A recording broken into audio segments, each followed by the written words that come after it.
はい、皆さんこんにちは。エコドライブの鈴木です。で、今日はですね、前職創業者に学ぶ一流のセールスマンの極意というテーマでやっていきたいと思っています。で、僕の前職なんですけども、前職はですね、ガリバーインターナショナルっていう会社、今は挑むっていう会社に変わったと思うんですけども、当時はですね、ガリバーインターナショナルっていう会社だったんですね。そう、車の販売とか買い取りとかを行っている会社で、一部上場企業で、全国にねお店があるので、聞いたこともある方も結構いらっしゃるんじゃないかと思うんですけども、そこにですね新卒で入社したんですね、営業職として。はい。で、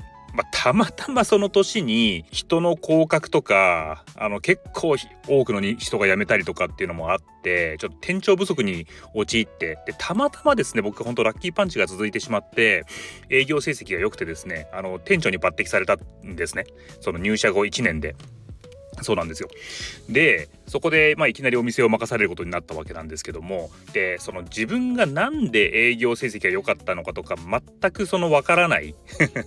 言語化できないっていう状況で店長になったためですね、その人を育てることができなかったんですねでそういう苦い経験があります。結構ですねその時の社長がですね羽鳥健一社長って言って、今はですね会長職になったんですけども、この方がですね結構いろんなお店を回ってくれて話す機会が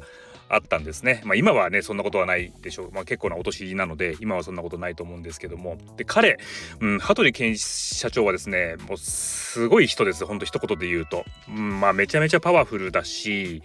なんといっても54歳でガリバーを創業してるんですよ。すごくないですか。54歳で一部上場企業を立ち上げ、創業してるんですよね。すごい借金があって、でそれを返すために創業したっていうことを聞いてますけども、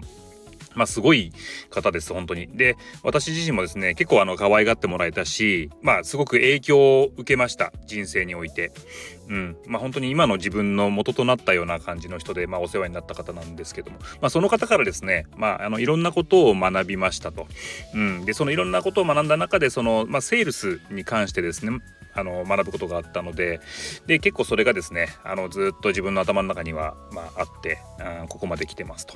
で何を教えてくれたかっていうと、その一流のセールスはお客様が欲しいものを売るのではなく、お客様のためになるものを売れって言うんですよ。確かにですねその営業って同じ商品を売ってるはずなのに、誰が売るかでその成績数字に大きな開きが出るじゃないですかね。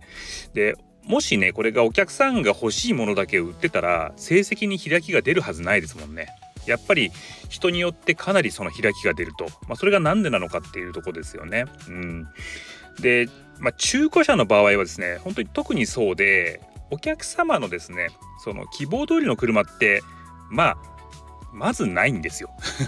ある場合もあるんですけどね、ある場合もあるんですけども、お客さんがその希望してる車っていうのはもうほとんどのケースがない。例えば、中古車なんでちょっと特殊ですけども、走行距離であったりとか年式、色、金額とかね、仕様、例えばそのオプションだったりとか、この辺そのお客さんが何が欲しいんですかって言って全部上げてきたらですね、それに合う車って基本的にはもうないと。でこれ三流セールスマンの場合ってそれを一生懸命探しちゃうんですね。そうもう探しておきますでそのままずるずる流れていくパターンで、お客さんとしてはですね待てと暮らせと全然連絡がなくてみたいなで全然見つかんないじゃないかって逆にクレームになっちゃう場合とかもあったりとかするんですけども、そうなんですよ。でじゃあ実際にお客さんのためになるものを売るにはどうしたらいいのかと。でこれお客さんのためになるものって、個人個人違うわけですよね。人によってやっぱり状況が違うので、やっぱその人によってそのためになるものが違うと。ということはその個人個人違うのでですね、その人たちのその課題を見つけてあげるってことですよね。でそもそもなんで車の乗り換えをしようと思ったのか、そもそもなんで例えばですけどもそのお客さんがじゃあホンダのアコードが欲しいって言ったとしたらですね、そもそもなんでそのホンダのアコードが欲しいと思ったのかっていうところをしっかりとやっぱり深掘っていくところが大事なのかなと思いますね。で自分はですね店長になってからいきなり10名ぐらいの営業を抱えたんですよ。わずか私22歳だったと思うんですけども、時に10名ぐらいの営業を抱えていろんなセールスをそれから見てきましたね。50名ぐらいのセールスマンは見てきたし、その中でも数名は本当にトップセールスマン、3000人ぐらい営業いましたから、そのうちで1位とかね2位とか3位とか取る人間も輩出してきましたと。でやっぱそのトップ10のセールス見てるとですね、やっぱいきなり商品の話ってしてないんですよね。全然車の話ってしてない。で特にですねその金額の話なんていうのは本当にしてない。もう本当に最後の最後っていう感じですかね。でやっぱその雑談がうまいですね。見てるとその雑談の中でどうしてその車を買おうと思ったのかとか、どういう背景なのかっていうのを把握してうまく聞いていく。なんならその家族構成とかそういったところまでも聞いていったりとか、